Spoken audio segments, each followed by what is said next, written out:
The anger you're holding onto is only hurting you. Introduction. The poison we learn to protect anger feels powerful. That is why so many people hold onto it for years. Sometimes for entire lifetimes.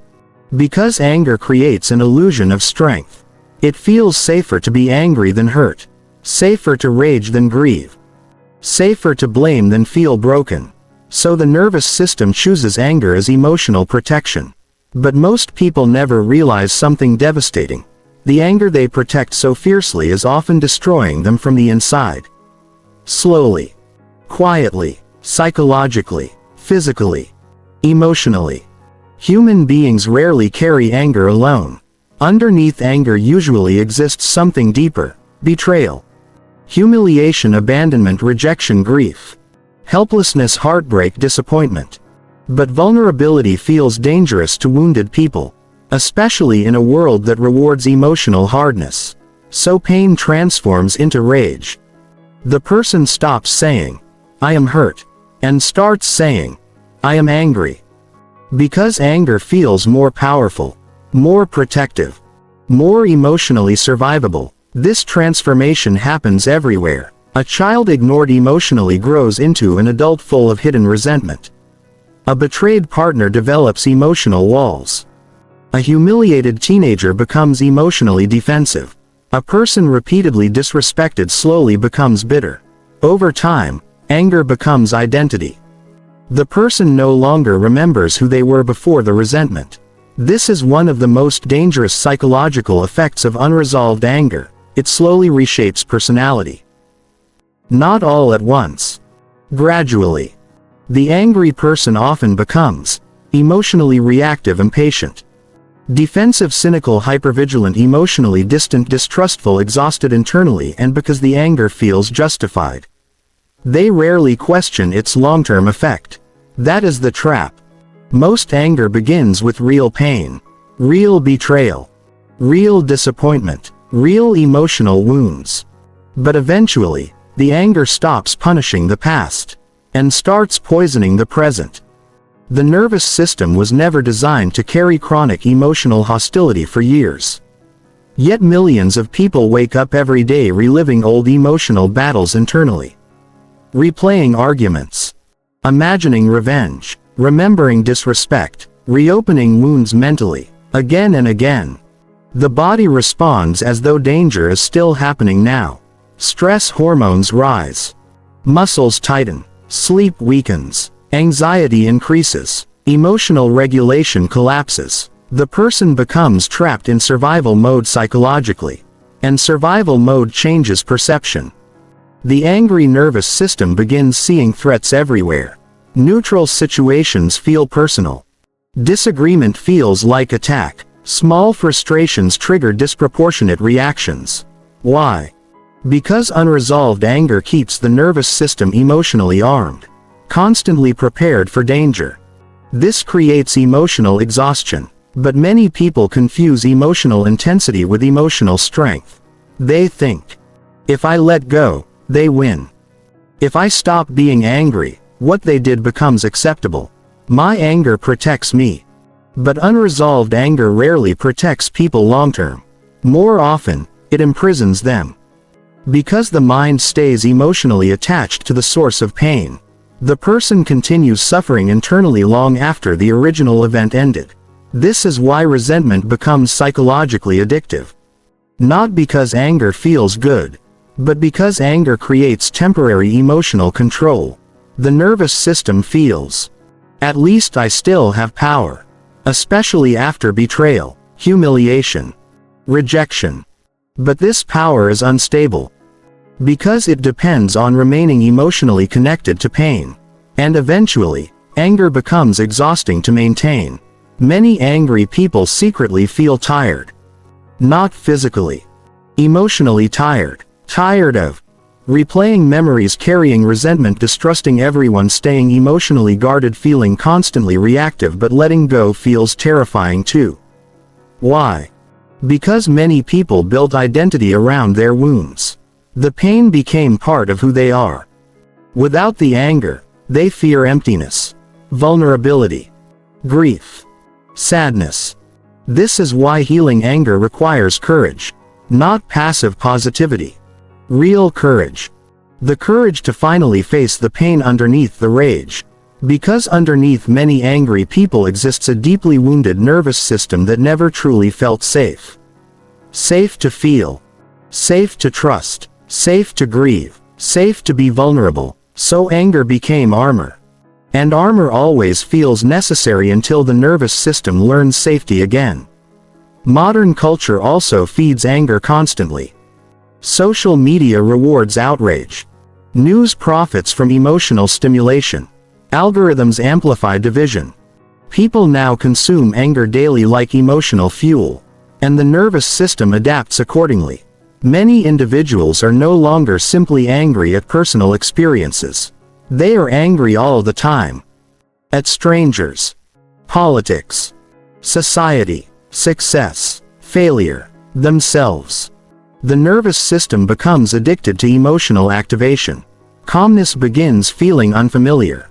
Stillness feels uncomfortable. Peace feels almost suspicious.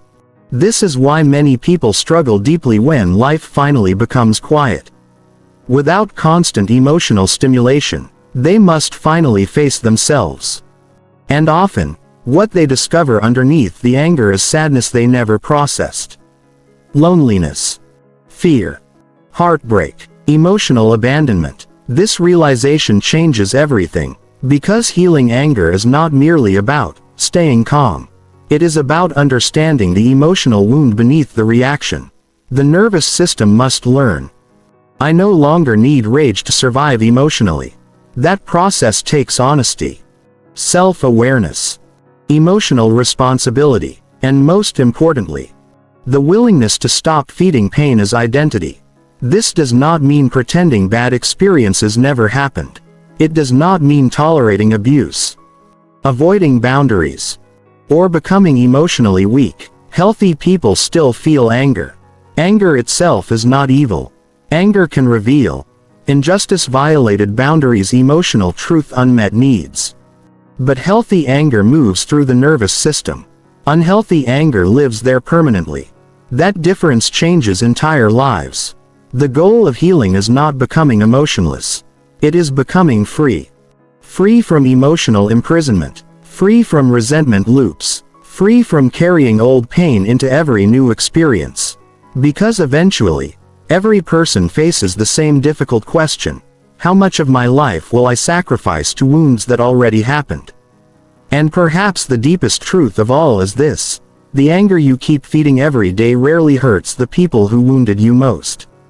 It slowly hurts the nervous system carrying it. Chapter 1. Anger is often unhealed pain in disguise. Most angry people are not truly angry. They are hurt. But hurt feels vulnerable, and vulnerability terrifies wounded nervous systems. So pain changes form. Sadness becomes rage, rejection becomes bitterness, humiliation becomes aggression, abandonment becomes emotional hardness. The person stops feeling emotionally wounded, and starts feeling emotionally armed. This is one of the deepest psychological truths about anger. Anger is often pain wearing armor. Human beings rarely become emotionally reactive without reason. Underneath explosive reactions usually exists something unresolved. Something the nervous system never fully processed. Perhaps a childhood full of criticism, emotional neglect, betrayal, rejection, humiliation, abandonment, powerlessness, chronic invalidation. These experiences leave emotional imprints on the nervous system. And when wounds remain unhealed, anger becomes protection. Because anger creates the illusion of strength. A person who feels powerless emotionally often clings to rage because rage feels powerful temporarily. It creates energy, intensity, control. For a brief moment, the person no longer feels helpless. This is why emotionally wounded people often react disproportionately to small situations. The present moment activates old emotional pain. A simple disagreement suddenly feels like disrespect. A delayed text feels like abandonment. Criticism feels like humiliation. Being ignored feels emotionally devastating. Why? Because the nervous system is not reacting only to the present. It is reacting to accumulated emotional history. This explains why some people become intensely defensive so quickly. The reaction is rarely about one moment alone. It is about years of unresolved emotional experiences stored underneath consciousness. Psychologists often describe this as emotional triggering. But most people misunderstand triggers completely. A trigger is not proof someone else made you angry. A trigger reveals where emotional pain already exists internally. The external event simply touches the wound. And wounded nervous systems react automatically. This is why healing anger requires emotional honesty, not just behavioral control. Because controlling reactions without understanding the pain underneath changes very little long-term. The nervous system remains wounded beneath the surface. Eventually, the pain leaks out again. Often through irritation, sarcasm, emotional shutdown, passive aggression, resentment, explosive reactions, bitterness, cynicism. Many people live this way for years without realizing their anger is actually grief that never received space to exist safely. This is especially common in people raised around emotional invalidation. Children quickly learn which emotions feel acceptable in their environment. In many homes, sadness is mocked, fear is ignored, vulnerability is punished, emotional needs are dismissed, but anger is often tolerated more easily. Especially for boys and men. A young boy may hear, "Stop crying. Be strong. Don't be weak." So the nervous system adapts. The child learns, sadness is unsafe, vulnerability is shameful, but anger creates power. Over time, anger becomes the primary emotional language. The adult no longer knows how to express hurt directly. Everything transforms into frustration or rage automatically. This creates emotionally disconnected lives. The person feels anger constantly, without understanding what exists underneath it. But beneath many angry people lives deep heartbreak. Heartbreak from never feeling understood, never feeling emotionally safe, never feeling fully valued, never learning healthy emotional regulation. The tragedy is, many people spend their entire lives protecting wounds they never fully acknowledged. Instead of healing pain, they build identity around it. This creates chronic emotional survival mode.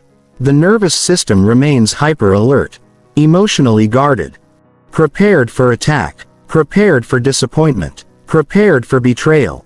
This constant emotional vigilance exhausts the body and mind over time. Because human beings were never designed to stay emotionally armored forever. Armor protects, but it also isolates. The angry person often struggles with trust, intimacy, vulnerability, emotional closeness, inner peace. Why? Because unresolved pain makes openness feel dangerous. The nervous system believes, if I lower my guard, I will be hurt again.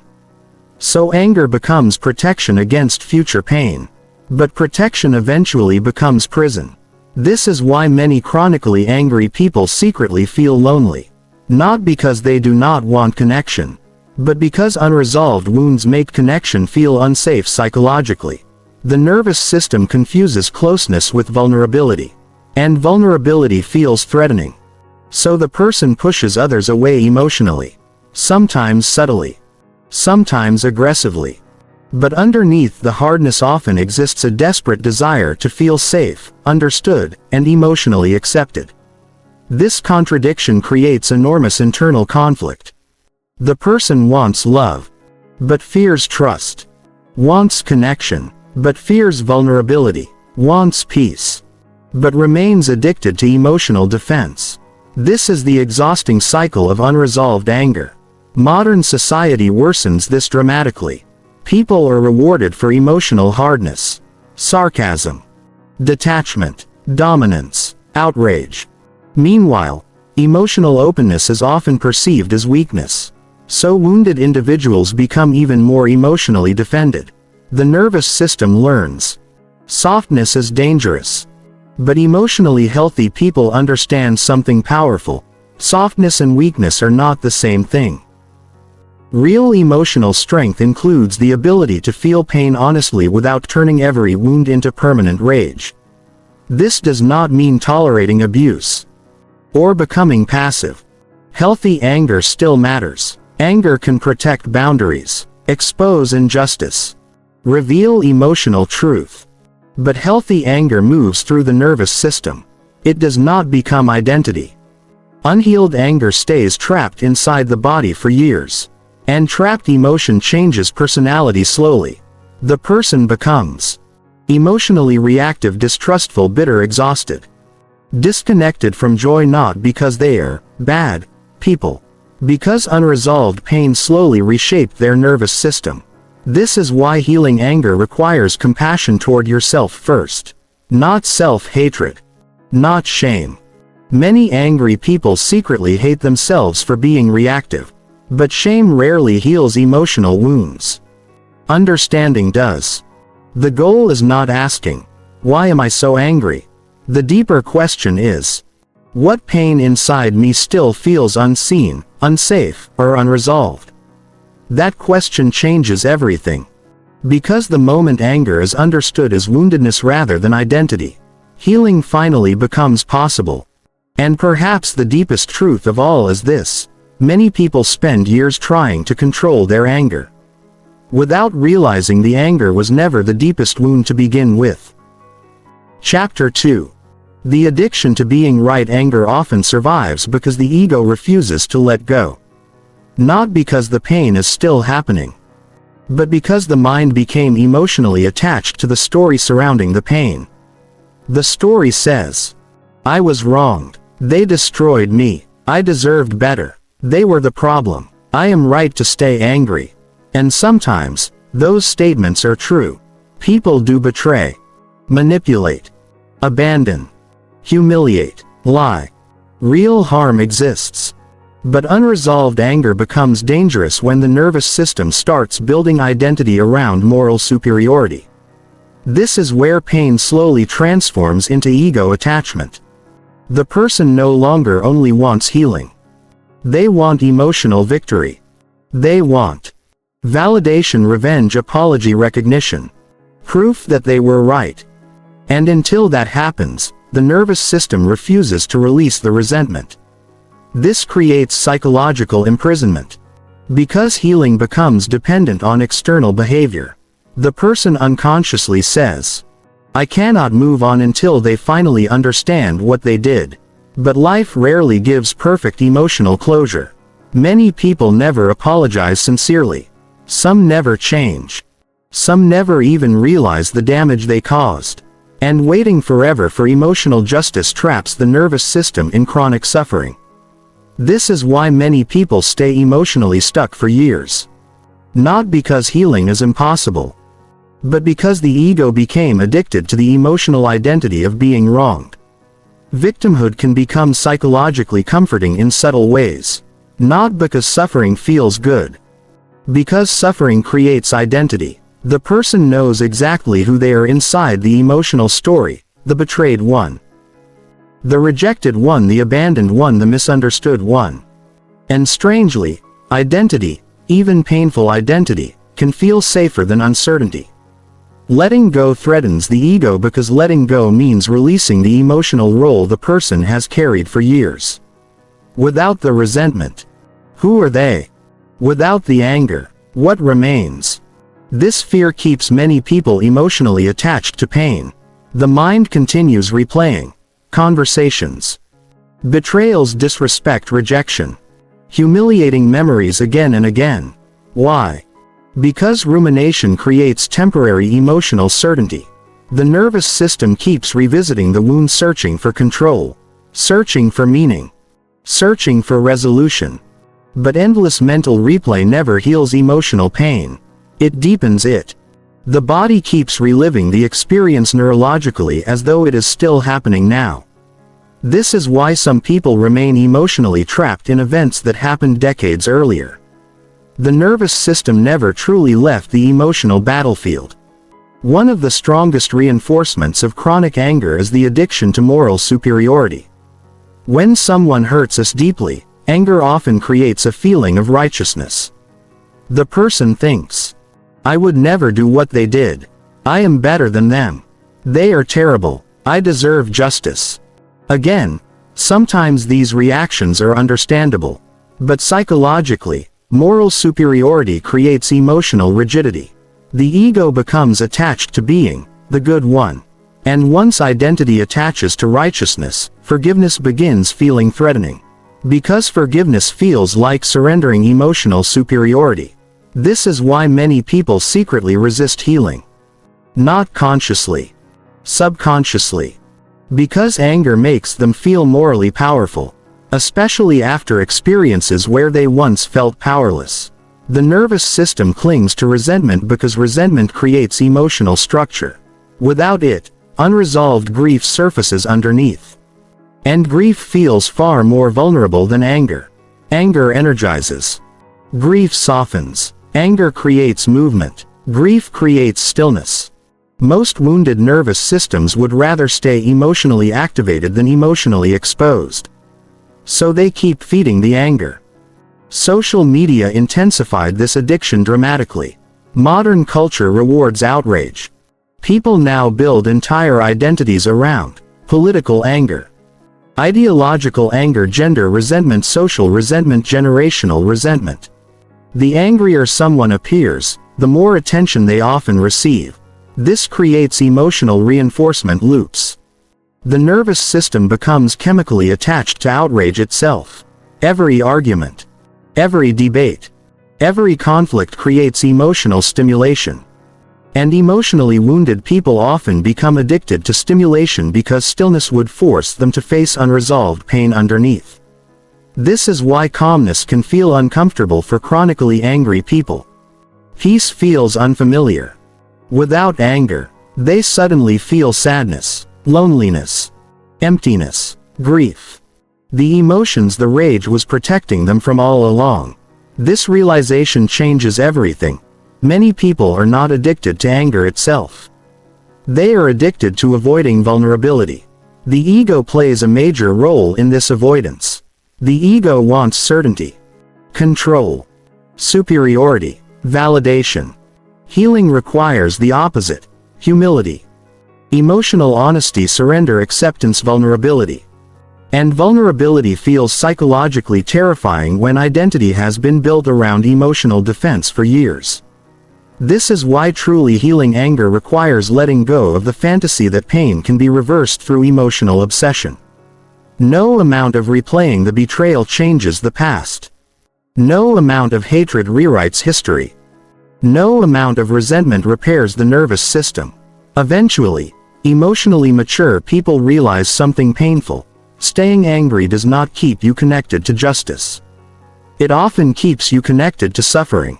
That realization creates emotional freedom. Not because the past suddenly becomes acceptable, but because the nervous system finally understands. I do not want my identity chained to pain forever. This does not mean becoming passive or pretending nothing happened. Healthy people still maintain boundaries, protect themselves, recognize toxic behavior. But they stop organizing their entire emotional life around resentment. Because resentment slowly consumes identity. The angry person eventually talks about the betrayal, the disrespect, the pain, the unfairness. So often that the wound becomes their primary emotional reality. This affects relationships, communication, self-image, emotional health, nervous system regulation. Everything becomes filtered through unresolved emotional history. But healing begins when someone asks, do I want to spend the rest of my life emotionally attached to the people who hurt me? That question creates awareness. Because everyday resentment continues. Part of the nervous system remains emotionally controlled by the past. And perhaps the deepest truth of all is this: sometimes the hardest part of healing anger is not releasing the pain. It is releasing the identity built around being the wounded one. Chapter 3. Your nervous system was never meant to live in constant rage. The human body was built to survive danger, not to live inside it permanently. But unresolved anger traps the nervous system in continuous emotional threat. And over time, the body begins paying the price. Most people think anger exists only in the mind. It does not. Anger lives in the nervous system, in breathing patterns, muscle tension, hormones, heart rate, sleep quality, digestion, energy levels. The body remembers emotional pain even when the mind tries to ignore it. This is why chronic anger becomes physically exhausting. The nervous system was designed for temporary activation. When danger appears, the body releases stress hormones, adrenaline, cortisol, norepinephrine. These chemicals prepare the body for survival. Heart rate increases. Muscles tighten. Focus narrows. The body becomes alert and defensive. This system is incredibly useful during real danger. But modern emotional pain often keeps the system activated for years. Not because physical danger still exists. Because emotional danger never fully resolved internally. The nervous system cannot always distinguish between a real physical threat and emotionally relived pain, so every time resentment is replayed mentally, the body reacts again. The argument happened years ago, yet the nervous system still prepares for war. This creates chronic survival mode. And survival mode changes the entire personality slowly. The person becomes irritable, impatient, emotionally reactive, hypervigilant, exhausted, mentally overwhelmed, not because they are weak. Because the body was never designed for endless emotional warfare. Many angry people wake up already tense. The nervous system never fully rests. Even during sleep, the body remains psychologically guarded. This affects sleep quality, immune function, digestion, concentration, emotional regulation, hormonal balance. The body slowly begins deteriorating under chronic stress. But because emotional survival becomes normalized, many people stop recognizing how dysregulated they truly feel. Constant tension becomes familiar. And familiar suffering often feels normal. This is one of the most dangerous aspects of chronic anger. The nervous system adapts to emotional chaos. The person becomes so accustomed to stress that calmness feels uncomfortable. Stillness feels strange. Peace feels unfamiliar. Why? Because the body became chemically conditioned for activation. Many chronically angry individuals unconsciously seek stimulation constantly. Arguments, conflict, outrage, drama, emotional intensity. Not because they consciously enjoy suffering. Because the nervous system became addicted to heightened arousal states. Calmness feels emotionally empty at first. This is why some people sabotage peaceful situations unconsciously. Healthy relationships feel boring. Silence feels uncomfortable. Stability feels unfamiliar. The nervous system equates emotional intensity with emotional aliveness. This often begins in childhood. Children raised in chaotic environments adapt neurologically to unpredictability. Constant tension becomes baseline. So adulthood nervous systems remain hyper-alert even when danger no longer exists. The body keeps scanning. Tone changes, facial expressions, possible rejection, emotional shifts, conflict signals. This creates exhaustion. Hypervigilance consumes enormous psychological energy. The person rarely feels fully safe internally. And without internal safety, true peace becomes difficult. Many angry people are not simply emotionally reactive. They are physiologically dysregulated. Their body remains trapped in defensive activation. This explains why some individuals explode emotionally over seemingly small situations. The reaction is not only psychological. It is neurological overload. The nervous system already carried accumulated stress before the trigger appeared. Then one small event overwhelms emotional capacity completely. Afterward, shame often follows. The person thinks, "Why did I react like that? Why can't I control myself? Why am I always angry?" But shame rarely heals nervous system dysregulation. Understanding does. Because healing anger requires calming the body, not merely suppressing emotion mentally. Suppression often worsens the problem. Many people believe emotional strength means ignore feelings. Stay hard. Push emotions down. But suppressed anger does not disappear. It remains stored physiologically, often emerging later through anxiety, panic, emotional numbness, depression, chronic irritability, physical tension, burnout. The body eventually demands release. This is why emotionally disconnected people often experience unexplained exhaustion. The nervous system is carrying emotional weight the conscious mind never fully processed. Modern life intensifies this dramatically. Most people now live inside constant stimulation, news outrage, social media conflict, financial stress, comparison culture, emotional overload, endless noise. The nervous system rarely experiences true recovery. There is always another reason to stay emotionally activated. Another argument. Another crisis. Another outrage cycle. People are emotionally consuming stress all day long, and the body absorbs every bit of it. This creates a culture of chronically dysregulated nervous systems. Many individuals no longer remember what genuine inner calm feels like. Their body became accustomed to emotional survival. This affects relationships deeply too. A dysregulated nervous system struggles with patience, vulnerability, intimacy, emotional safety, communication. The person becomes reactive instead of responsive. Small frustrations trigger disproportionate emotional reactions. Loved ones begin walking on eggshells. The angry individual often feels misunderstood, while others feel emotionally unsafe around them. This creates isolation. Not because the person lacks love, because unresolved nervous system activation slowly damages connection. Healing requires understanding something profound. Peace is physiological before it becomes emotional. The body must relearn safety, relearn stillness, relearn regulation. This process takes time because the nervous system adapts slowly, especially after years of emotional defense. Many people want instant healing. But nervous systems shaped by chronic anger cannot immediately relax simply because the mind decides to let go. The body needs evidence that safety exists now. This requires rest, emotional honesty, healthy boundaries, self-awareness, slower living, emotional processing, nervous system regulation. Healing is not weakness. It is biological repair.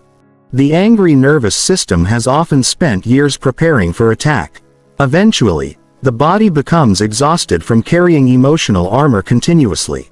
And perhaps the deepest truth of all is this: the longer anger lives inside the nervous system, the more the body begins treating emotional survival as normal life itself.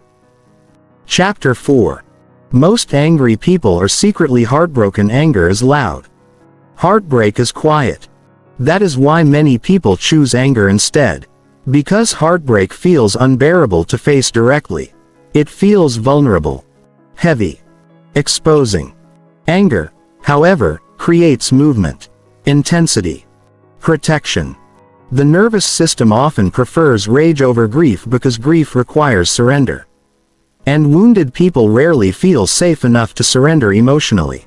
So they stay angry, sometimes for years.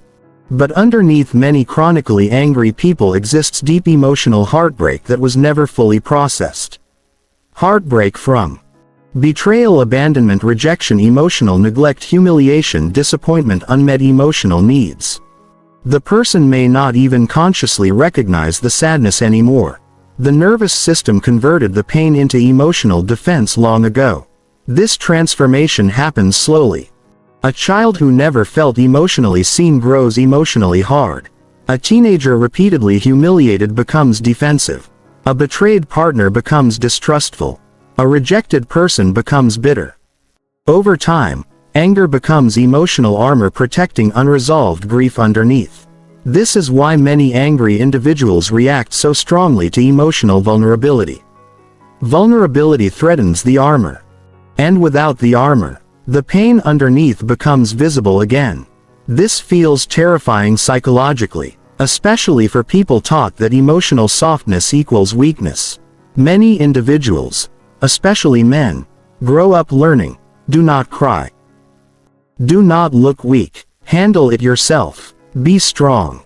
But often, being strong actually means suppress your emotional pain until it transforms into anger. This creates emotionally disconnected adults. Adults who know how to work, achieve, perform, survive, but do not know how to grieve, process pain, express sadness, feel emotionally safe. The nervous system eventually loses emotional flexibility. Everything painful becomes frustration instead.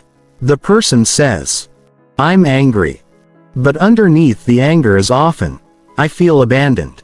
I feel unloved. I feel invisible. I feel emotionally unsafe." These emotions are much harder to admit. Because sadness feels powerless, anger feels powerful.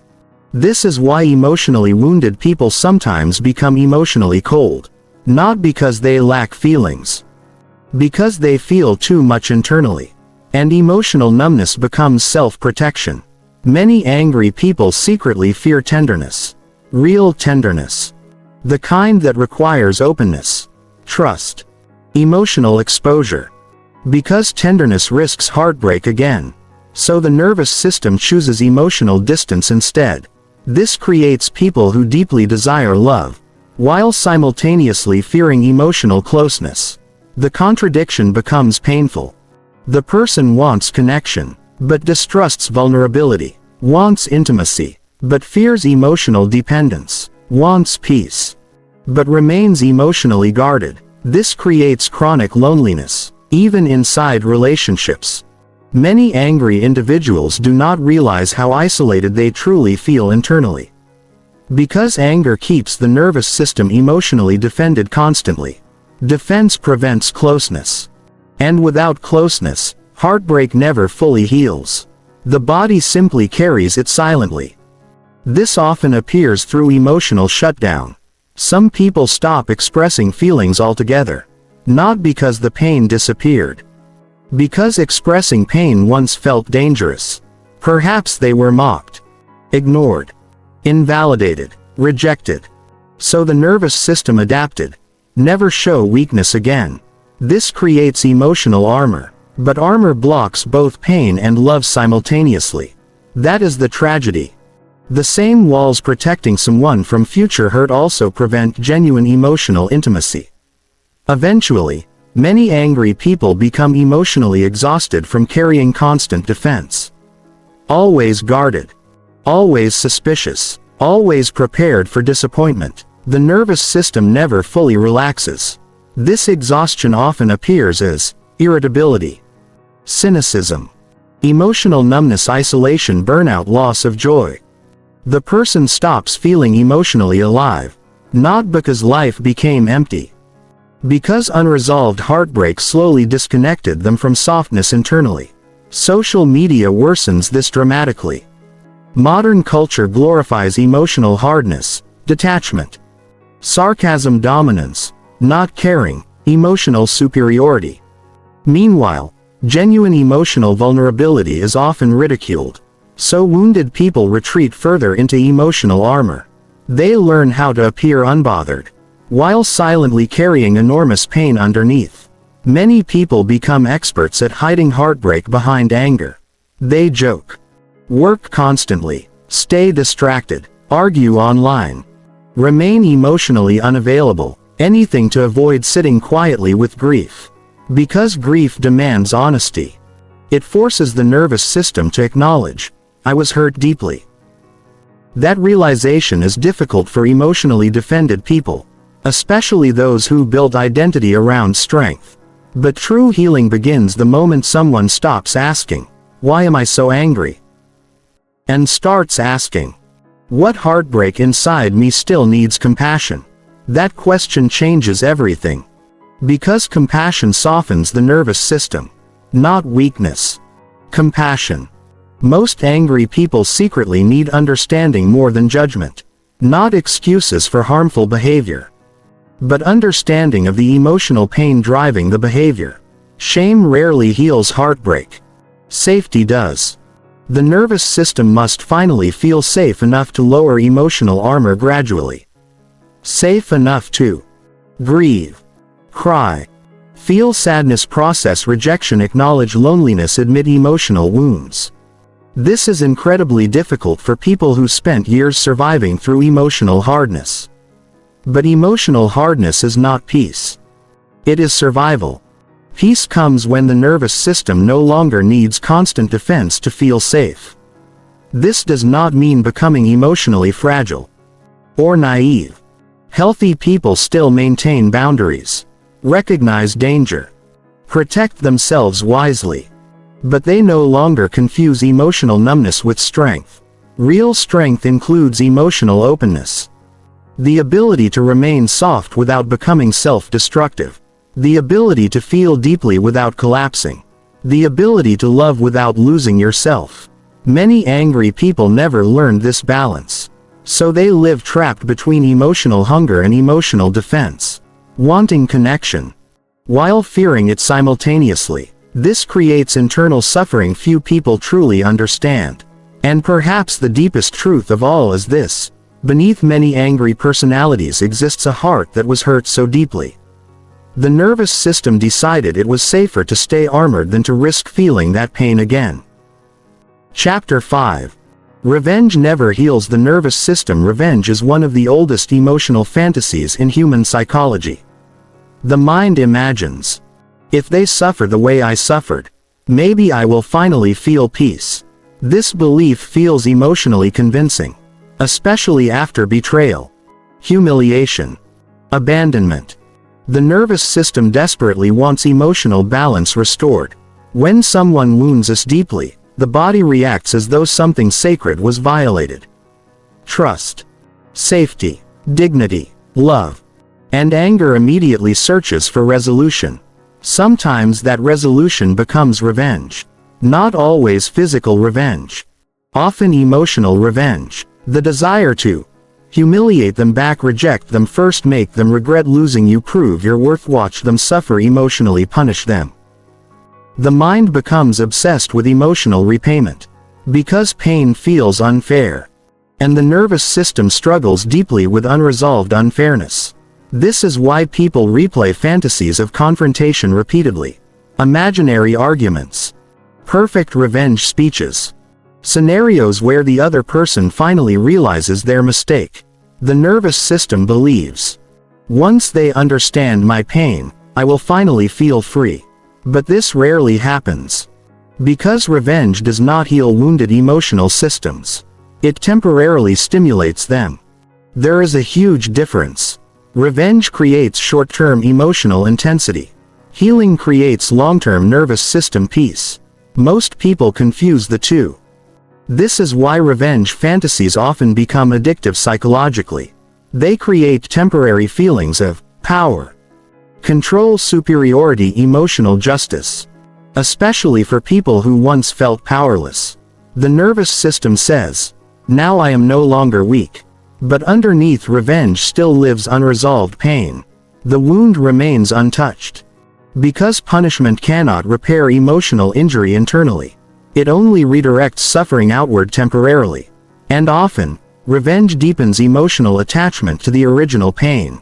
The person becomes psychologically chained to the source of hurt, thinking about them constantly, monitoring them, comparing lives, wanting validation, wanting emotional collapse from the other person. The nervous system remains emotionally connected through resentment. This is why some people cannot move on for years. Not because the event itself still controls their life. Because emotional obsession continues feeding the connection. Hatred can emotionally attach people just as strongly as love. Sometimes even more strongly. Because intense emotions create powerful neurological loops. The angry mind keeps searching. How do I win emotionally? But emotional healing is not victory over another person. It is freedom from psychological imprisonment. Many people never realize revenge keeps the wound alive.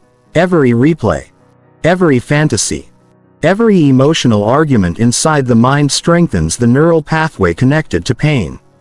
The body keeps reliving the injury repeatedly. This creates emotional exhaustion. And eventually, the person becomes consumed by bitterness. Not because they are evil, Because unresolved hurt slowly became identity. Some individuals dedicate years trying to prove something to the people who hurt them. Success becomes revenge. Detachment becomes revenge. Relationships become revenge. Appearance becomes revenge. The nervous system remains emotionally controlled by the original wound. Even achievement becomes psychologically tied to pain. This creates fragile fulfillment. Because when identity revolves around proving others wrong, peace never fully arrives. The nervous system stays dependent on external emotional outcomes. True healing begins when someone asks, "What if I stopped building my future around my past pain?" That question changes everything.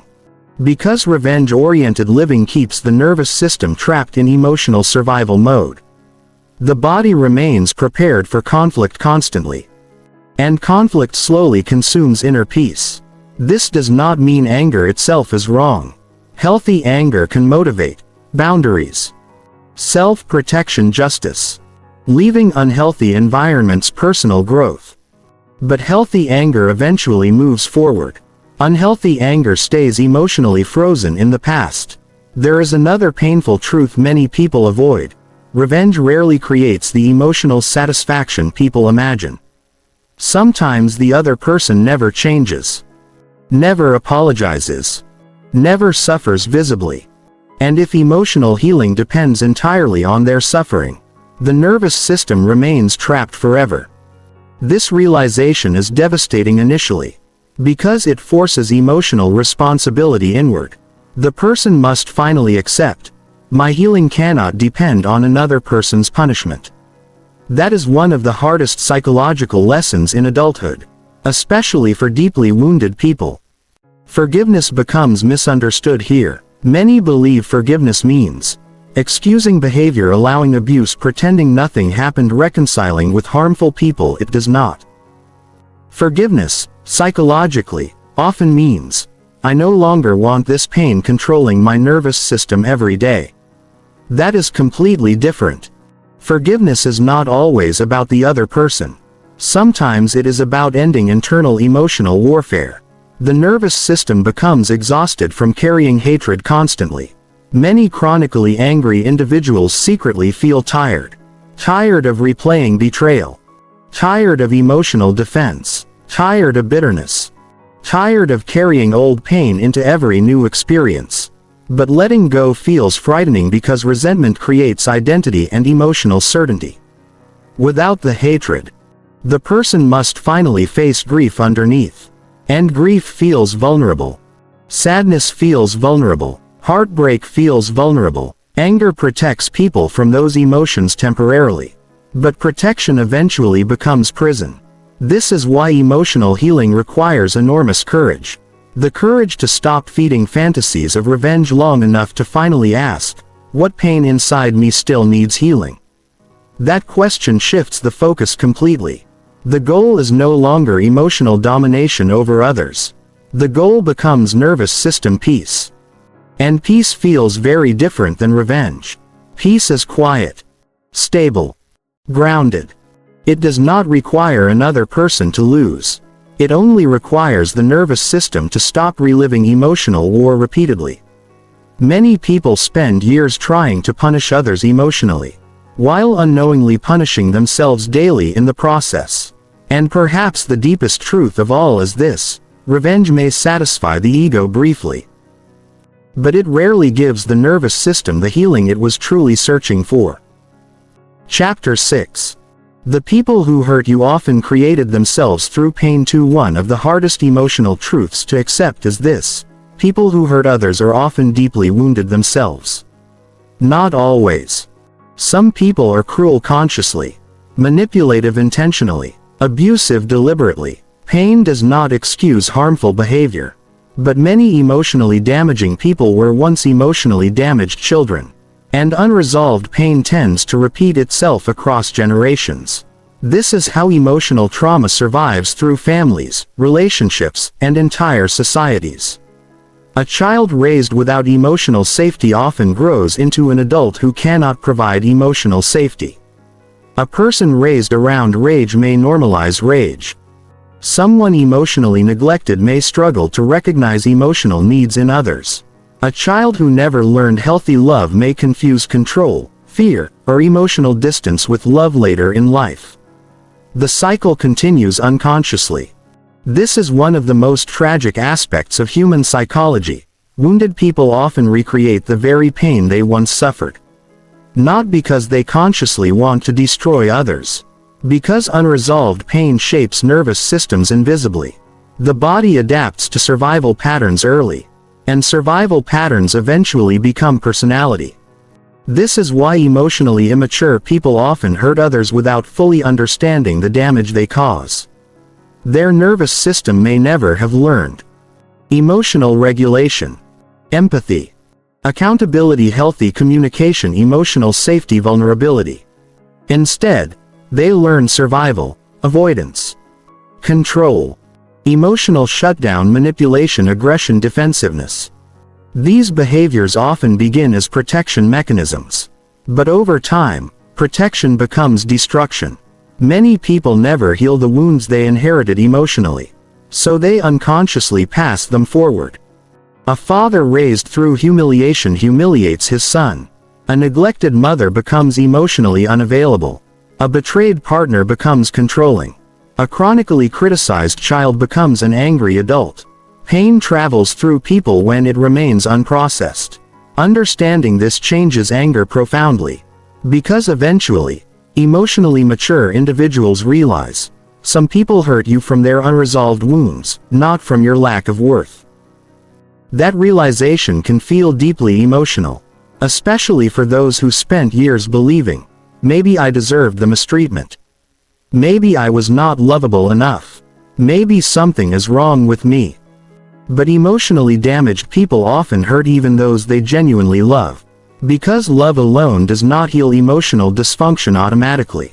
A person can love you and still lack emotional maturity, still lack self-awareness, still lack regulation, still repeat destructive patterns. This does not make the pain less real, but it changes interpretation. The nervous system slowly stops personalizing every wound completely. Instead of, I was hurt because I am worthless, the person begins understanding, I was hurt by someone who was emotionally wounded themselves. This creates space for compassion, not permission for abuse. Compassion and tolerance are not the same thing. This distinction matters deeply. Many people fear compassion because they think compassion means excusing behavior, removing accountability, reconnecting with toxic people, abandoning boundaries. It does not. Healthy compassion simply means understanding human pain without allowing it to destroy you further. You can recognize someone's wounds and still protect yourself from their behavior. Emotionally mature people understand both truths simultaneously. They were hurting, and they still hurt me. Both can exist together. This balanced understanding prevents two dangerous extremes: blind hatred, naive self-sacrifice. Without understanding, anger hardens into bitterness. Without boundaries, compassion becomes self-destruction. Healing requires both wisdom and softness. Many wounded individuals unconsciously search for emotionally unavailable people repeatedly. Why? Because the nervous system recreates familiar emotional environments, even painful ones. Someone raised around inconsistency may unconsciously feel attracted to inconsistent partners. Someone raised around criticism may normalize emotional invalidation. The nervous system often confuses familiarity with safety. This is why unresolved childhood pain shapes adult relationships so powerfully. People repeat emotional patterns until awareness interrupts them. And awareness begins when someone stops asking, why do people always hurt me? And starts asking, what emotional environments has my nervous system normalized? That question changes everything. Because healing requires breaking unconscious cycles. Otherwise, pain simply moves from one relationship to another, one generation to the next, one wounded nervous system into another. Modern culture rarely teaches emotional healing deeply. Most people inherit emotional patterns without questioning them. Families pass down shame, rage, emotional suppression avoidance, fear control hypercriticism. As though these are normal ways to exist. Children absorb emotional environments long before they understand them intellectually. The nervous system learns survival emotionally first. This is why emotionally immature adults often seem trapped inside reactive behavior patterns. They are operating from old survival conditioning. Again, this does not excuse harm. But understanding humanizes the pain. And humanizing pain reduces hatred. Hatred keeps the nervous system trapped emotionally. Understanding softens emotional rigidity. The person slowly realizes, pain created pain. This realization often becomes the beginning of generational healing. Someone finally decides, the suffering stops with me. That decision is powerful. Because emotionally healed people no longer unconsciously spread unresolved pain everywhere. They learn self-awareness, regulation, boundaries, emotional responsibility, compassion, healthy communication. And slowly, the nervous system stops recreating old emotional wars. This process takes courage because it requires confronting inherited wounds honestly. Many people would rather stay angry than examine the deeper emotional patterns shaping their life. Because self-awareness can feel painful initially. But awareness creates freedom. Without awareness, people simply repeat emotional history unconsciously, again and again. And perhaps the deepest truth of all is this. Many of the people who hurt you were once wounded people who never learned how to heal before their pain became someone else's pain too. Chapter 7. Anger changes the way you speak, think, and love. Unresolved anger never stays contained inside one emotional corner of life. It spreads into communication, relationships, thought patterns, identity, love. Eventually, the angry nervous system begins shaping how a person experiences the entire world. This happens slowly. So slowly that many people do not notice the transformation happening inside them. At first, anger feels temporary. A reaction to pain. But when resentment remains unresolved for years, it starts changing personality itself. The person becomes emotionally guarded. More suspicious. More reactive. Less trusting. Less patient. The nervous system adapts to emotional survival. And survival mode changes communication profoundly. Angry people often speak defensively without realizing it. Neutral comments feel personal. Questions feel accusatory. Disagreement feels threatening. Why? Because unresolved anger keeps the nervous system hyper alert for disrespect, rejection, or betrayal. The body constantly scans for emotional danger. This creates communication patterns like interrupting, overreacting, sarcasm, passive aggression, emotional shutdown, hostility, excessive defensiveness. Not always because the person wants conflict. Because the nervous system is preparing for attack before attack even exists. This is exhausting for everyone involved. Especially in close relationships. Many angry individuals secretly crave love deeply. But unresolved anger makes receiving love difficult psychologically.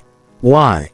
Because intimacy requires vulnerability. And vulnerability feels dangerous to wounded nervous systems. The person unconsciously believes, if I trust fully, I may get hurt again. So emotional walls remain active constantly. The person may struggle to open up, avoid emotional dependence, become controlling, overanalyze behavior, expect betrayal, push people away preemptively. The nervous system prioritizes protection over connection. But protection eventually creates loneliness. This is one of the cruelest effects of unresolved anger. The person often pushes away the very love they desperately want. Not intentionally. Defensively. Relationships become emotionally unstable because anger changes interpretation. A delayed response suddenly feels like rejection. A mistake feels like betrayal. Constructive criticism feels like attack. The nervous system stops responding to reality clearly. It responds through accumulated emotional pain. This creates repeated conflict cycles. The angry person often says, "Nobody understands me." Meanwhile, others feel emotionally unsafe around them. The disconnect grows. Over time, communication becomes emotionally charged even during ordinary moments. Small frustrations trigger disproportionate reactions. Minor misunderstandings escalate quickly. The body reacts as though emotional danger is everywhere. This creates relationship fatigue. Loved ones begin walking carefully around the angry individual, avoiding certain topics, avoiding emotional honesty, avoiding conflict entirely, not because love disappeared. Because emotional volatility creates nervous system tension in everyone nearby. Eventually intimacy weakens. Because emotional safety is essential for closeness. And unresolved anger slowly destroys emotional safety. The person may not realize how deeply fear influences their behavior. Fear of abandonment, disrespect, humiliation, rejection, vulnerability. But fear hidden beneath anger still shapes communication constantly. This also changes internal thought patterns. Chronically angry individuals often develop cynical thinking, distrustful assumptions, negative expectations, emotional pessimism, hypervigilance. The nervous system begins anticipating pain automatically. This affects perception dramatically. The person starts expecting disappointment before connection even begins, expecting betrayal before trust develops, expecting conflict before peace has a chance to exist. Eventually the nervous system forgets how to relax emotionally inside relationships. Love begins feeling unsafe. And when love feels unsafe, people either emotionally withdraw or emotionally control. Both damage intimacy deeply. Some angry people become emotionally distant, cold, detached. Others become possessive and reactive. Both patterns often come from the same wound, fear of emotional pain returning. This is why unresolved anger frequently creates emotional isolation. Even socially successful people may feel deeply alone internally. Because emotional armor blocks authentic closeness. The person cannot be fully known while constantly defending themselves psychologically. And the longer anger survives, the harder softness begins to feel. Compassion weakens. Patience weakens. Empathy weakens. The nervous system becomes emotionally rigid. Everything feels heavier, more threatening, more exhausting. Joy decreases too. This is important. Many people think anger only affects negative emotions. But emotionally, numbness spreads. The nervous system protecting itself from pain often also reduces access to peace, tenderness, spontaneity, emotional warmth, genuine excitement. The person slowly loses emotional aliveness. Not because life became empty. Because emotional defense consumes psychological energy for too long. This often creates shame internally. The angry person may secretly hate who they are becoming. They notice irritability, emotional distance, reactive behavior, damaged relationships, but feel unable to stop fully. Why? Because unresolved pain continues driving the nervous system underneath awareness. This is why healing anger requires more than trying harder. It requires emotional understanding, self-awareness, nervous system regulation, compassion toward the wounded parts underneath the defensiveness. The goal is not becoming passive or emotionless. Healthy people still experience anger. But healthy anger does not dominate identity. It does not control every relationship. It does not poison every conversation.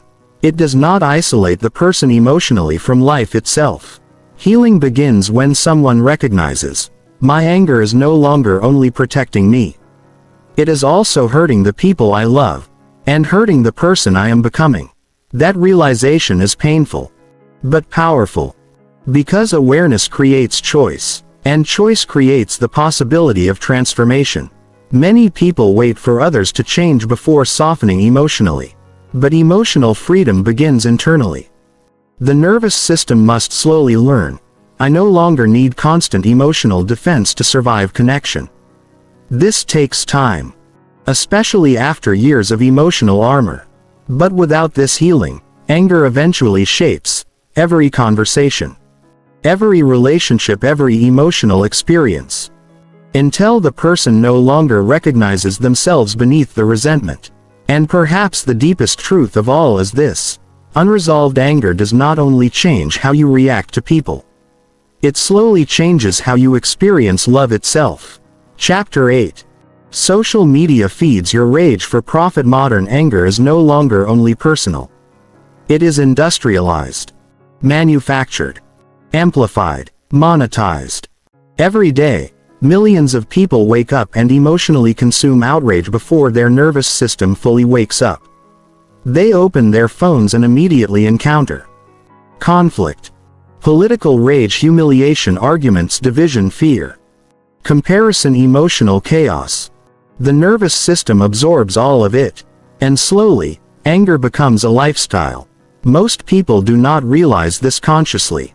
They believe, "I'm just staying informed. I'm reacting normally. People really are terrible."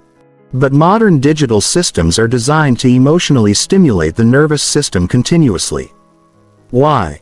Because outrage keeps attention, and attention creates profit. Calm people scroll less.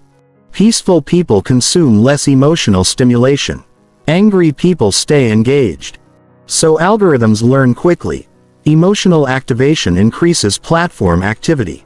This changes human psychology dramatically. People now live inside emotional environments optimized for nervous system stimulation.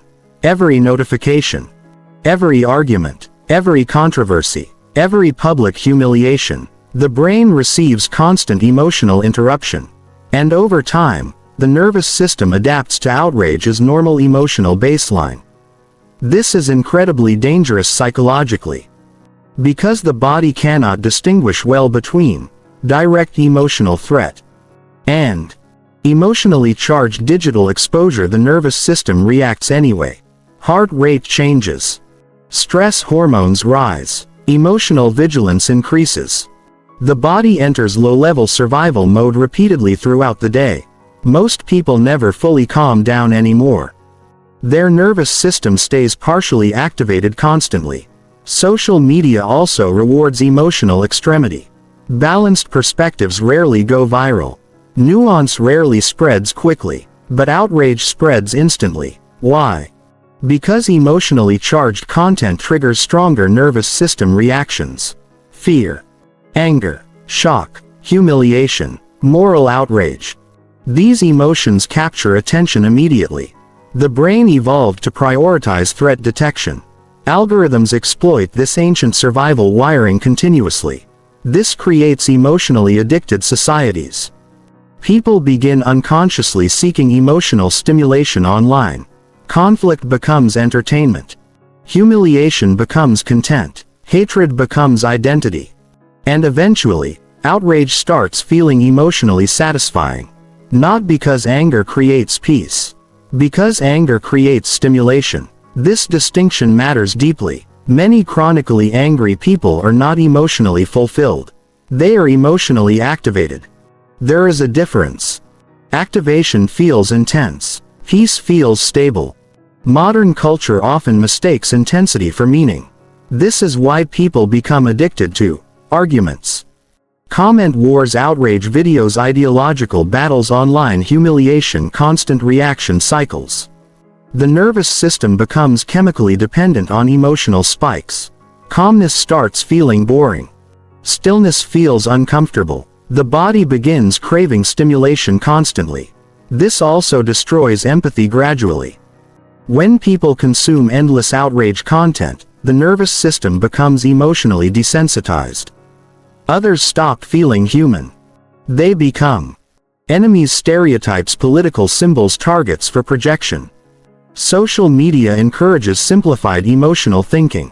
Complex human beings become reduced to categories: good, evil, weak, stupid, dangerous, worthless. This dehumanization feeds collective anger constantly. And angry people are easier to manipulate emotionally, especially when identity becomes attached to outrage. Many people no longer simply hold opinions. Their nervous system builds identity around emotional conflict itself. They wake up searching for something to be angry about. Not consciously. Neurologically. Because the brain adapted to emotional stimulation as psychological fuel. This damages mental health deeply. The body was never designed to process endless exposure to global conflict and emotional chaos daily. Historically, humans experienced stress locally and temporarily. Now people consume worldwide suffering and outrage continuously through screens. The nervous system becomes overwhelmed. This creates emotional fatigue, irritability, anxiety, cynicism, hopelessness, emotional numbness. Many people secretly feel emotionally exhausted, yet continue consuming outrage compulsively. Because outrage addiction functions similarly to other forms of stimulation addiction, the nervous system seeks another emotional spike. Another argument. Another scandal. Another controversy. The cycle repeats endlessly. Social media also intensifies comparison-based anger. People constantly compare success, appearance, relationships, status, happiness. This creates hidden resentment. The nervous system quietly asks, why them? Why not me? Why is my life different? Unprocessed insecurity often transforms into bitterness online. People project personal pain outward through criticism and hostility. This is why emotionally wounded individuals are often the most reactive online. The digital world provides anonymous emotional discharge. The person releases accumulated frustration externally instead of healing it internally. But emotional discharge is not healing. Temporary release without awareness often reinforces emotional patterns instead of resolving them. The nervous system stays trapped in reactivity. Another devastating effect of online outrage culture is identity fragmentation. People begin performing emotional reactions publicly. Outrage becomes social currency. The angrier someone appears, the more attention they often receive. This creates performative rage. The person no longer reacts authentically. They react for validation, belonging, visibility, approval from their group. This weakens emotional self-awareness dramatically. The individual slowly loses connection to their genuine internal emotional state. Everything becomes externalized, reactive, performative. And underneath constant outrage often exists deep unresolved personal pain, loneliness, insecurity, fear, powerlessness, disconnection. But modern culture rarely encourages emotional healing. It encourages emotional broadcasting instead. People express endlessly, without truly processing anything internally. This keeps nervous systems dysregulated for years. Healing requires stepping outside constant emotional stimulation long enough to finally hear yourself again. To notice how tense your body feels, how reactive your thoughts became, how exhausted your nervous system truly is. Many people do not realize how much anger they carry until silence finally arrives. And silence can feel terrifying initially. Because without distraction, the unresolved pain underneath becomes visible. But this awareness is necessary. Because emotionally healthy people protect their nervous systems intentionally. They understand. Not every conflict deserves emotional energy. Not every outrage deserves attention. Not every argument deserves participation. This is emotional maturity. The ability to preserve inner peace in a world designed to emotionally provoke you constantly. And perhaps the deepest truth of all is this. Modern systems profit from keeping your nervous system emotionally activated. Because angry people are easier to control than peaceful ones. Chapter 9. The Hard Truth. Nobody is coming to heal you. One of the most painful realizations in emotional healing is this: nobody is coming to save you emotionally. Not completely. Not permanently. Not in the way wounded parts of the nervous system secretly hope. Many people spend years waiting. Waiting for an apology, recognition, justice, closure, validation, understanding, revenge. Someone to finally repair the damage the nervous system believes. Once they admit what they did, maybe I can finally feel peace. But often, that moment never comes. And waiting endlessly keeps emotional power trapped in someone else's hands. This is one of the deepest psychological traps of unresolved anger. Healing becomes emotionally dependent on another person's behavior. The wounded nervous system says, I cannot move on until they change. I cannot heal until they understand. I cannot feel peace until justice happens. But life rarely provides perfect emotional closure. Some people never apologize. Some never grow. Some never acknowledge the damage they caused. Some simply continue living. And this reality feels deeply unfair. Because emotionally, the nervous system wants balance restored. It wants pain recognized. But eventually, healing requires accepting something difficult. Your peace cannot remain dependent on people who already damaged your peace once before. That realization changes everything. Because it shifts emotional responsibility inward. Not blame. Responsibility. There is a difference. Blame says, everything is my fault. Responsibility says, my healing is now my responsibility. This distinction is powerful psychologically. Many wounded people unconsciously remain emotionally tied to the past because they are waiting for emotional permission to heal. Permission through apology. Permission through validation. Permission through acknowledgement. But healing rarely arrives through perfect external resolution. Healing often begins privately. Quietly. Internally. The nervous system must eventually decide, I do not want my future emotionally controlled by unresolved pain anymore. This is hard because anger creates attachment. Even painful attachment still feels emotionally familiar. The person becomes connected to the story, the betrayal, the injustice. The identity of being wounded. Letting go can feel like losing part of yourself. Especially if the pain shaped identity for years. This is why many people stay emotionally stuck long after painful experiences end. The event ended. But the nervous system continues reliving it internally. Again and again. The body keeps waiting for emotional repair from the outside world. But no external event can fully regulate an internally wounded nervous system permanently. Not success. Not revenge. Not validation. Not relationships. Inner healing must eventually become internal work.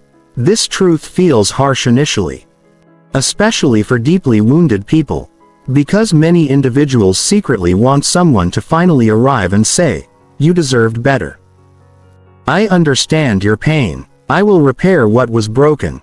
And while empathy matters deeply, no other human being can fully heal emotional wounds you refuse to confront internally yourself.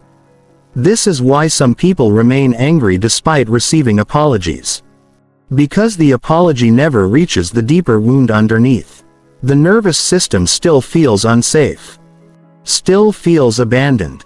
Still feels broken. Still feels emotionally unprotected. External validation cannot permanently repair internal disconnection. Only inner healing can do that. This is where radical emotional responsibility begins. Not self-punishment. Self-leadership. The willingness to say, what happened hurt me deeply. But I do not want to spend the rest of my life emotionally imprisoned by it. That sentence marks the beginning of emotional adulthood. Because emotionally immature healing says, fix me. Emotionally mature healing says, I will participate in my own healing. This changes the nervous system profoundly. The person stops waiting passively for life to restore peace magically. Instead, they begin actively rebuilding internal safety. Through self-awareness, therapy, boundaries, emotional regulation, honesty. Grieving, self-respect, nervous system healing. This process takes time. Especially after deep betrayal or trauma. But healing becomes possible the moment responsibility returns inward. Many people resist this because anger creates the illusion of protection. The nervous system believes, if I stay angry, I stay safe. But chronic anger rarely creates safety long-term. It creates emotional exhaustion. Eventually, the person realizes, I am tired of carrying this. Tired of replaying memories. Tired of emotional defense. Tired of bitterness. Tired of feeling emotionally trapped. That exhaustion often becomes the doorway to healing. Because finally, peace becomes more important than emotional warfare. Another painful truth emerges during healing. Closure is often self-created, not externally delivered. Sometimes the other person never explains themselves properly, never apologizes meaningfully, never understands your pain fully. Yet your nervous system still deserves peace. This realization is emotionally freeing, because it breaks dependency on external resolution. The person no longer asks, "Will they finally heal me?" Instead they ask, "How do I heal myself now?" That question creates power, real power. Not dominance over others, power over your own nervous system, your own reactions, your own emotional patterns, your own future. This does not mean isolation. Healthy people still seek support, therapy, connection, guidance, love. Healing is not meant to happen alone completely.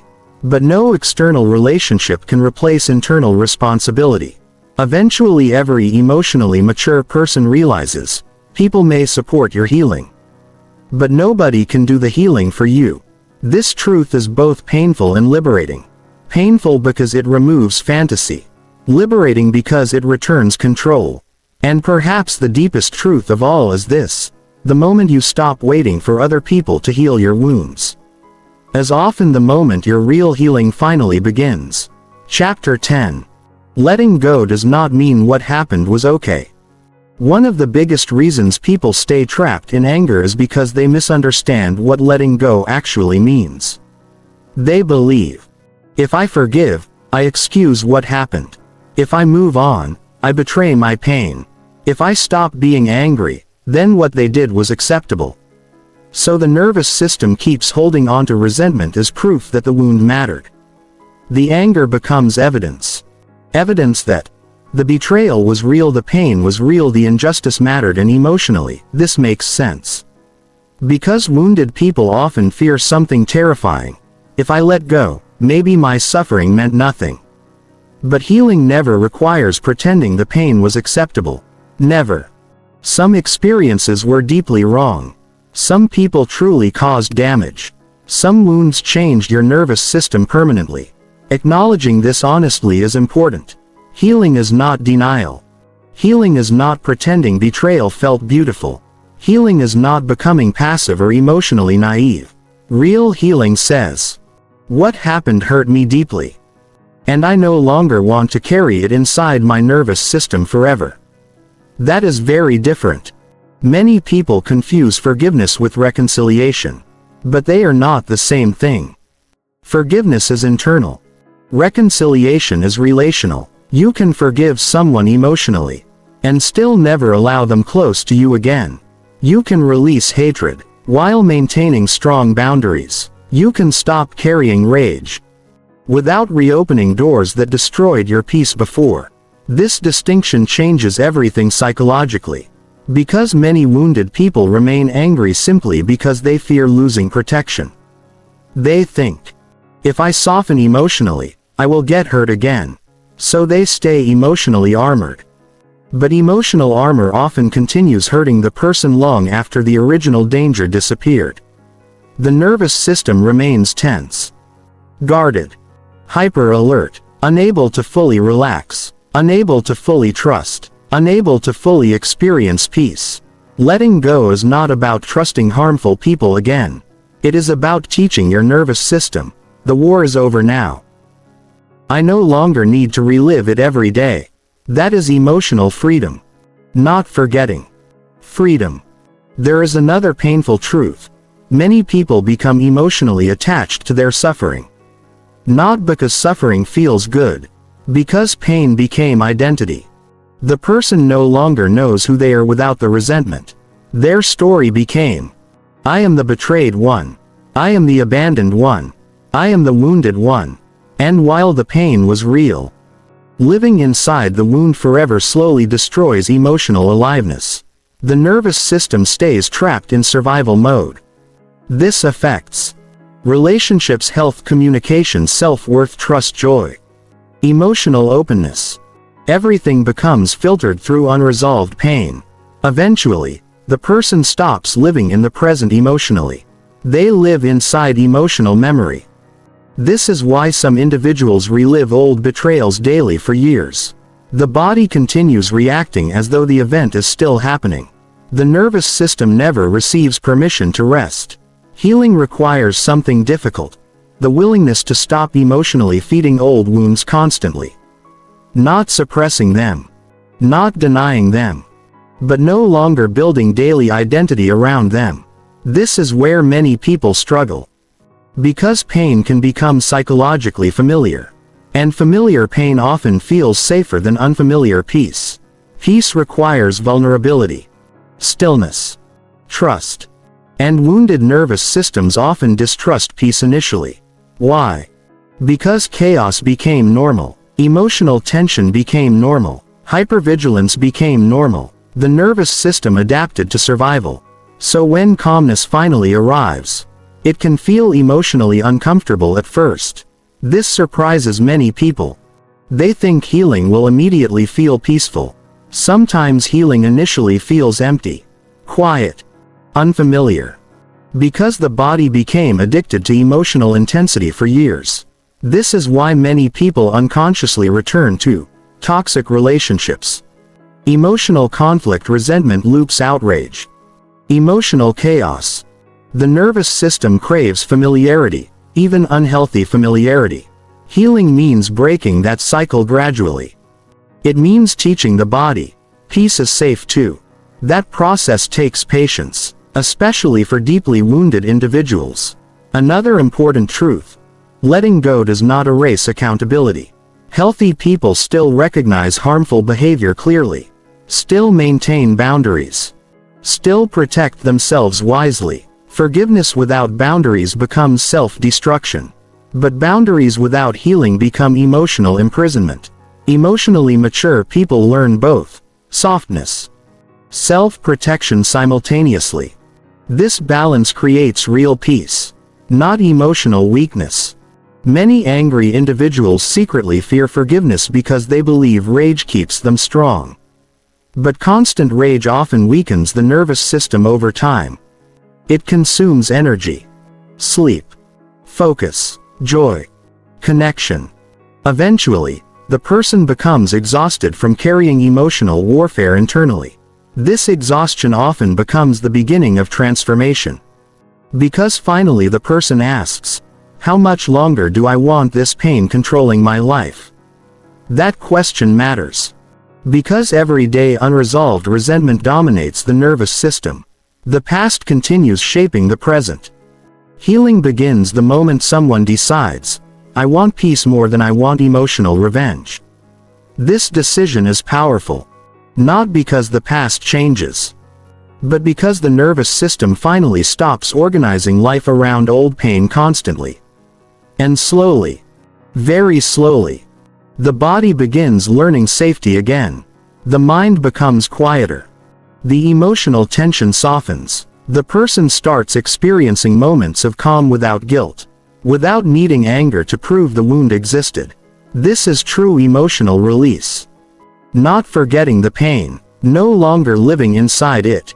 And perhaps the deepest truth of all is this: letting go does not mean the wound was acceptable.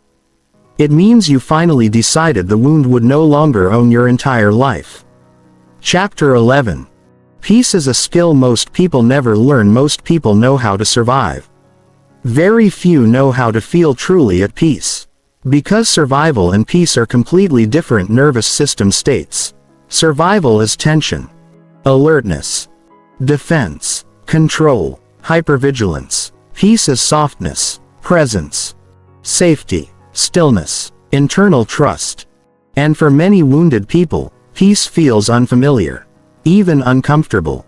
This is one of the strangest truths about emotional healing.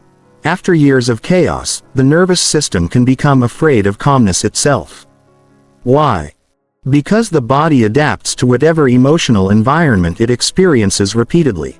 If someone lived through constant criticism, emotional unpredictability, betrayal, conflict, instability, rejection, survival stress, Their nervous system learns to stay prepared constantly.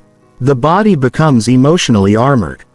Even when external danger disappears, internal vigilance often remains. This is why many people struggle deeply in peaceful moments. Silence feels strange. Stillness feels unsafe. The nervous system keeps searching for problems. Conflict, rejection, emotional threat. Because hypervigilance became automatic, the body forgot how to rest psychologically. This creates people who are physically alive, but never internally relaxed. People who cannot fully enjoy relationships, success, rest, love, ordinary peaceful moments. Because the nervous system remains emotionally guarded, many angry individuals secretly believe, if I stop being alert, I will get hurt again. So they stay emotionally tense, constantly scanning life for disappointment. But chronic emotional defense eventually becomes exhausting. The body pays the price. The mind pays the price.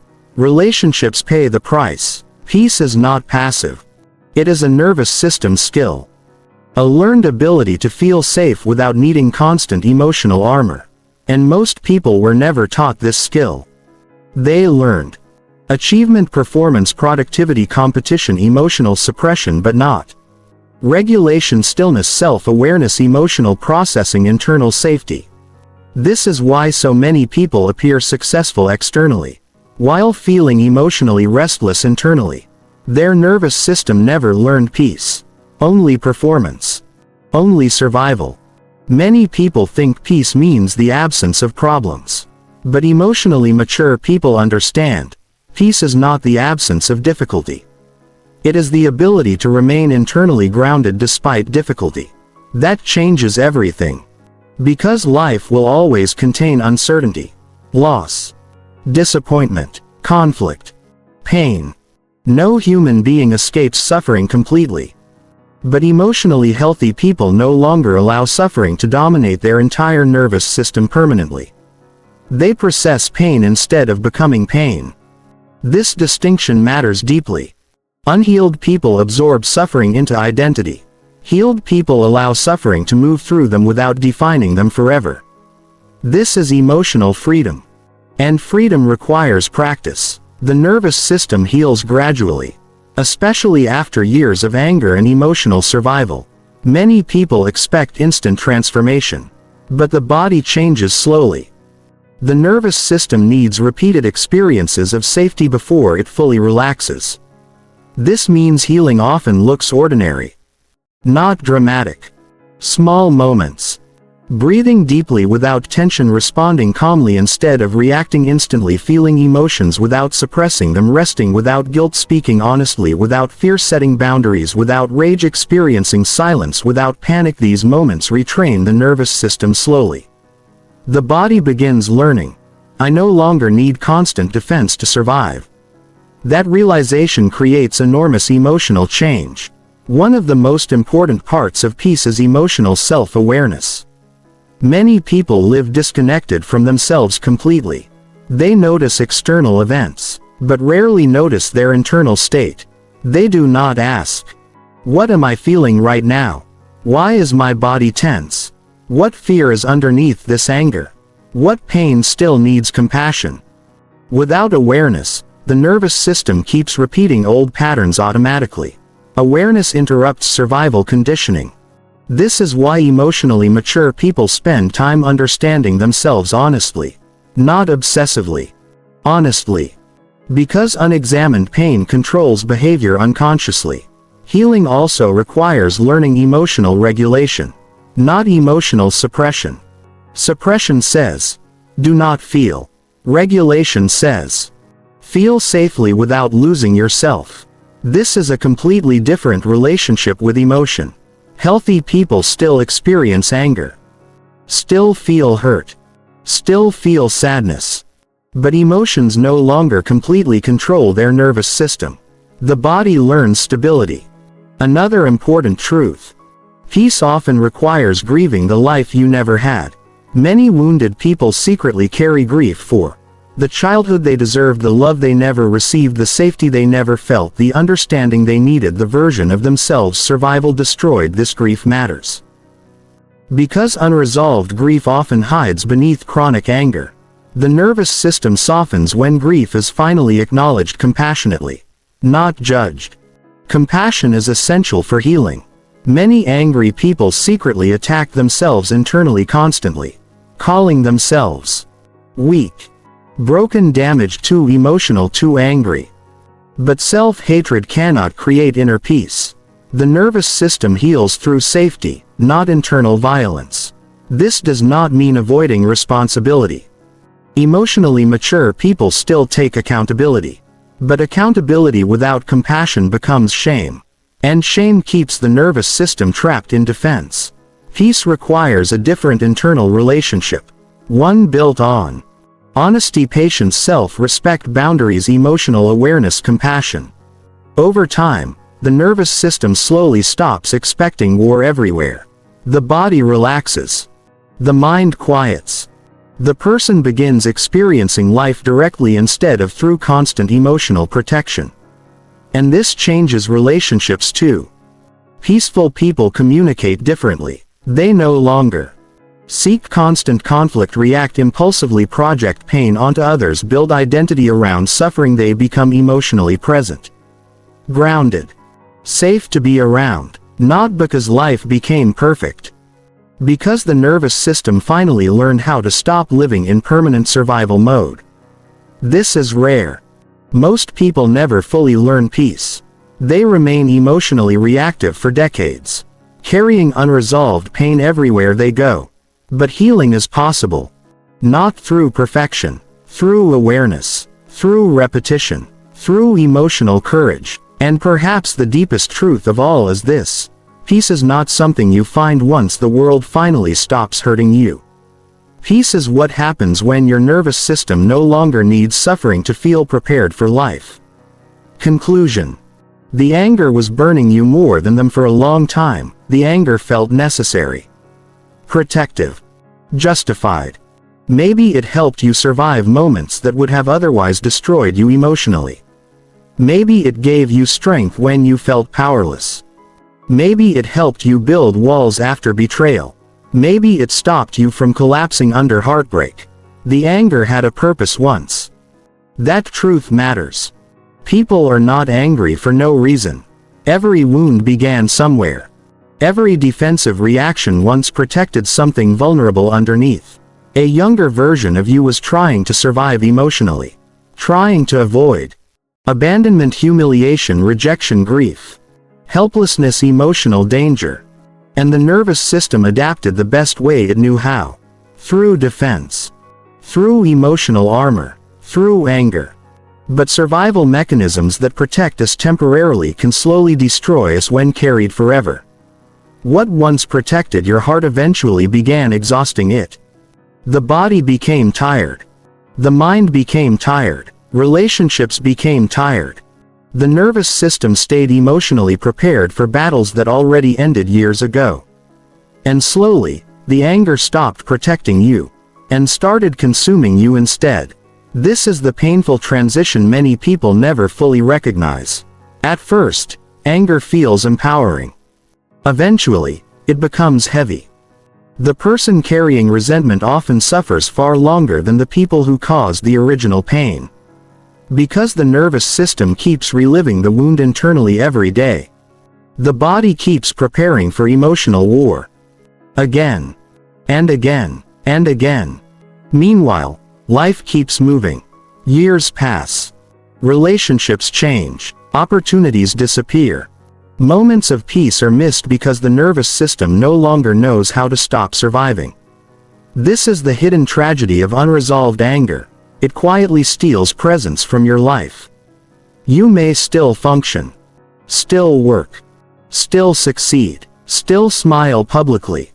But internally, part of the nervous system remains trapped in old emotional pain. This affects everything.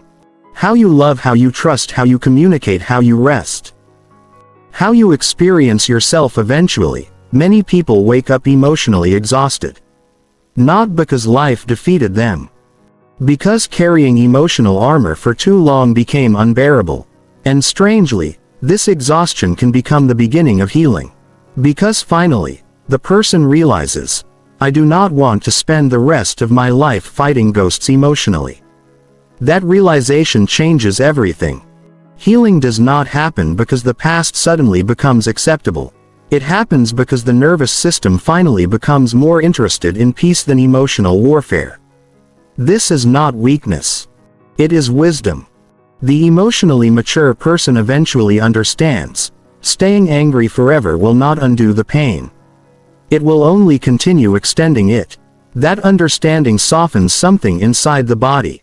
The nervous system slowly stops gripping the past so tightly. And healing begins quietly. Not dramatically. Quietly. Through small moments. Breathing without tension, responding instead of reacting, allowing softness again, trusting carefully, resting without emotional vigilance, feeling grief without turning it into rage. These moments matter more than most people realize. Because every peaceful moment teaches the nervous system, I am no longer trapped in the past.